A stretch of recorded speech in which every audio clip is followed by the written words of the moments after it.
ناظرین، کیا آپ تصور کر سکتے ہیں کہ عام سا نظر آنے والا استاد، نرم لہجہ، شریف مزاج اور پرسکون طبیعت رکھنے والا شخص در حقیقت انسانی تاریخ کے سب سے شفاق اور خوفناک قاتلوں میں سے ایک ہو؟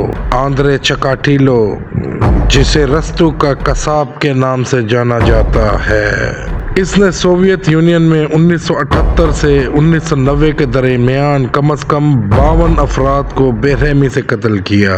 اس کے قتل کے طریقے عام سیریل کلر سے کہیں زیادہ وحشیانہ تھے۔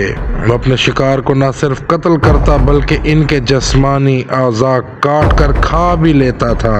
اس کے سفاکانہ جرائم اور خون کی پیاس نے سوویت حکام کو کئی سالوں تک چکرا کر رکھ دیا، یہاں تک کہ ایک جدید نفسیاتی تجزیاتی تکنیک کے ذریعے اسے پکڑ لیا گیا۔ چکالیتو 1936 میں جنگ زدہ یوکرین میں پیدا ہوا۔ اس کے بچپن میں بھوک، قحط اور انسانوں کے گوشت کھانے کی افواہیں عام تھیں۔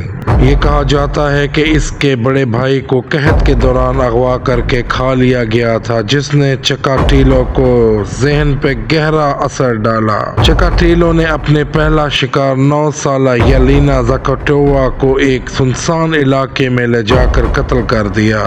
حیران کن بات یہ ہے کہ پولیس نے کسی اور بے گناہ شخص کو اس قتل کے الزام میں سزائے موت دے دی اور اصل مجرم آزاد گھومتا رہا۔ وہ نوجوان لڑکیوں اور بچوں کو نشانہ بناتا، انہیں تشدد کا نشانہ بناتا اور پھر بے دردی سے قتل کرتا۔ قتل کے بعد لاش کو مسخ کرتا، آنکھیں نکالتا اور جسمانی اعضاء کھا لیتا تھا۔ اس کی درندگی کا یہ عالم تھا کہ پولیس کو لگتا تھا یہ کسی عام انسان کا کام نہیں بلکہ کوئی درندہ یا شیطانی قوت ہے۔ چکاٹیلو نے کئی بار گرفتار ہونے کے باوجود اپنی ہوشیاری اور ذہانت کی وجہ سے پولیس کو دھوکہ دیا۔ اس کا ذہنی پروفائل عام قاتلوں سے بہت مختلف تھا کیونکہ وہ انتہائی سمجھدار اور منصوبہ ساز تھا۔ ایک نفسیاتی تجزیاتی ٹیم نے جدید ٹیکنیک استعمال کر کے اندازہ لگایا کہ قاتل مخصوص جسمانی اور ذہنی عادات کا حامل شخص ہوگا۔ جب چکاٹیلو نے ایک بس اسٹاپ پر شک کی بنیاد پر پکڑے جانے کے بعد بے ربط بیانات دیے تو پولیس نے پہلی بار اس پر سنجیدگی سے غور کیا۔ تفتیش کے دوران اس کے جرائم کا خوفناک اعتراف سامنے آیا جس نے پوری دنیا کو ہلا کر رکھ دیا۔ جب اسے عدالت میں لایا گیا تو اس نے مسکراتے ہوئے اپنے قتل کی تفصیلات سنائیں، گویا یہ ایک عام سی بات ہو جیسے۔ اس کے بیانات نے جج، وکلاء اور سامعین کو شدید خوف زدہ کر دیا۔